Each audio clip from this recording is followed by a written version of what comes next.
Ready Player One by Ernest Cline. This book was chosen for my Bibliomaniacs March read-along. It is so good. It's freaking brilliant. Anyway, I'm rating this book 4.8 stars out of 5 stars. It is, I think, probably the highest rated book that I've read so far this year. And I'm just like, why did I not read this a lot earlier? So Ready Player One is basically a story set in 2044, if I'm not mistaken. The world has sort of gotten crappy, poverty is everywhere, and basically people needed a way to sort of escape from the harsh reality that they are in. So during this decade, there is a virtual reality simulation world called Oasis, invented by this one guy named Halliday. I forgot his first name. Jim? Can't remember. Anyway, Halliday invented this amazing virtual reality world. So basically the way that it works is you have an avatar, you have your own inventory, you can level up, get experience points and things like that. And even the credits that you gain through the virtual reality world, you can actually transfer it and convert it into real credit in real life and use that, you know, to pay off whatever you need to pay off. It's just really cool. So everything is done virtually now, shopping, school, what else do people do? etc, etc. Halliday died, but he left a will which was shown to the rest of the world. Basically, he made a quest. Whoever completes this quest gets to have all of his fortune because he doesn't have an heir.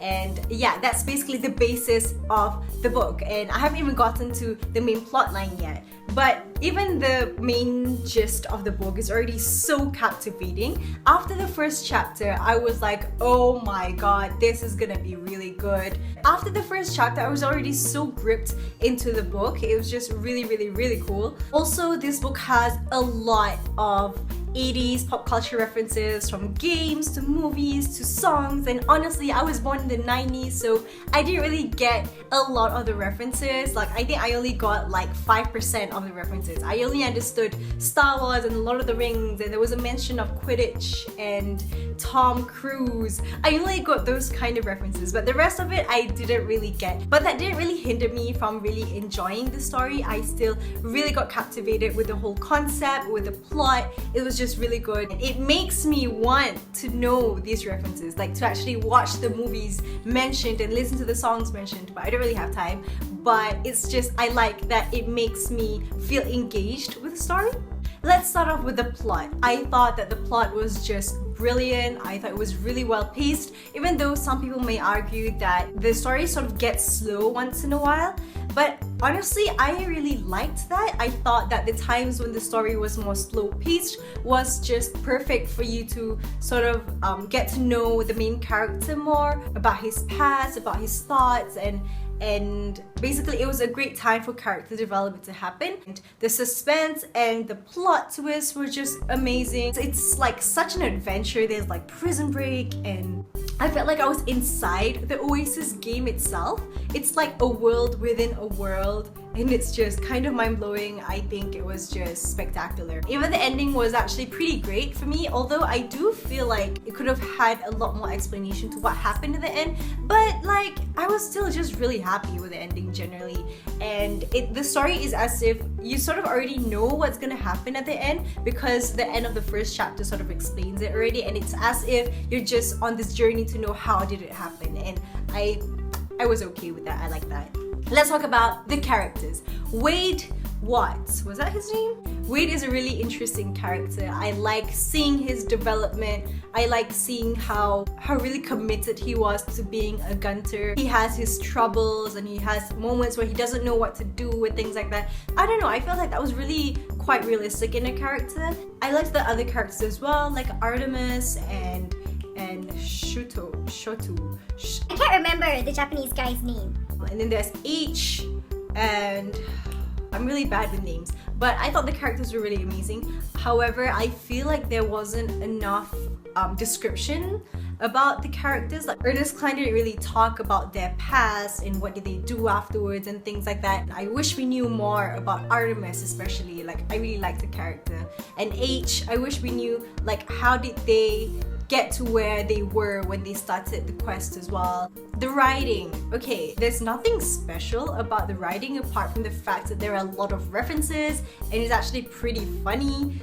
Like Wade is actually pretty funny. I know, I find him pretty hilarious. Something about the writing that just sort of grips you into the story. Like, every time I've put down the book and want to, you know, pick it back up to read it, I feel like I'm logging into Oasis, and it's just so unique to sort of feel like that in a book. What amazes me so much is that it feels like this thing is actually possible. Like it's actually possible to have this technology based around Oasis and virtual reality and things, because you know virtual reality is already something that people are already working on right now, and one day it might actually happen, and to already have a sort of experience going through how it could be like is just really spectacular. The romance was actually really nice. I mean, the story doesn't base around the romance so much like typical young adult books. It's only like 10% of the book is the romance. And there was like this one conversation between the two love interests that was just so cute. I was just like giggling and I'm just like, oh my god, I ship them so hard. I like that the romance was not about physical, intimate love. It's more about like personality and knowing someone's character rather than how they look. I really like that whole idea. There's like quite a bit of swearing and stuff inside, which I think was actually pretty enjoyable. It really adds to like the vibe of the story because the characters are also young and they're just kids really, and it becomes kind of funny. Basically, I love this book. I have a feeling it's gonna make it to my top 10 of the year. Thank you guys so much for watching. I hope you enjoyed my review. Please tell me in the comment section below whether you enjoyed this book or not, or what was your rating and what were your favorite parts, or who were your favorite characters. There's a lot of things that I found really amazing about Oasis. Thanks so much for watching. I'll see you guys in my next video. Bye!